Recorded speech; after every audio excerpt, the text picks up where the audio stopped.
The world was deeply alarmed last week by the prospect of a direct military confrontation between the United States and Russia. How close do you believe we came to that? Well, I don't think that was very close. I believe it was a situation created by very reckless behavior of our Western colleagues who accused the Syrian government and thus as allies of the Syrian government in applying chemical weapons against civilians without waiting for OPCW to inspect the place. Actually, at the moment when OPCW was physically ready to move from Lebanon to Syria, they executed these strikes. Theresa May, British Prime Minister, Emmanuel Macron, President of France, both made it very, very clear that the intervention we saw was all about degrading and deterring the Syrian government's chemical weapons threat. It was not about an intervention in the Syrian war, and it was certainly not about regime change in Damascus. Do you accept that? So they said. Do you accept it? We don't accept this. What we accept, I mean, you have hard talk, you know, we want hard facts.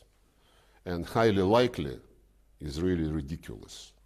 And Sorry, when you say highly likely, you mean the assessment that chemical weapons were used in Douma by the Assad government forces? No, I said highly likely as a new invention of the British diplomacy to describe why they punish people, because these people are highly likely guilty. Like in Alice in Wonderland, Lewis Carroll, when he described a trial, and when they discovered that the jury could be engaged, and the king said, let's ask the jury, and the queen shouted, no jury, sentence first, verdict afterwards. That's the logic of highly likely. Well, that's what you say. You must want the perpetrators of that chemical weapons attack in Douma, for which there is overwhelming evidence, to be punished. No, wait.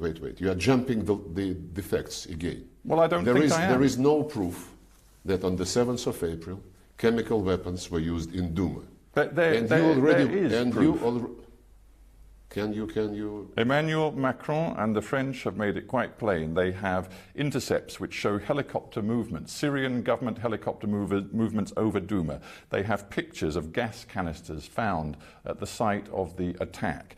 They also have the record of the Syrian government over the last several years using chemical weapons. If you put all of that together, as far as the French, the Americans, the British are concerned... I cannot be impolite to the heads of other states. And of course I cannot be impolite to the head of my state. But you quoted the leaders of France and UK and the United States. And frankly speaking, all the evidence which they quoted was based on the media reports and on social networks. The canisters, I saw this picture, a canister lying on a bed, and the bed is intact, and the window glass is not broken. Look, you need to be a bit more serious. Can you explain to me why strike the day before OPCW is going to move there and to verify the fact which they assert was a fact?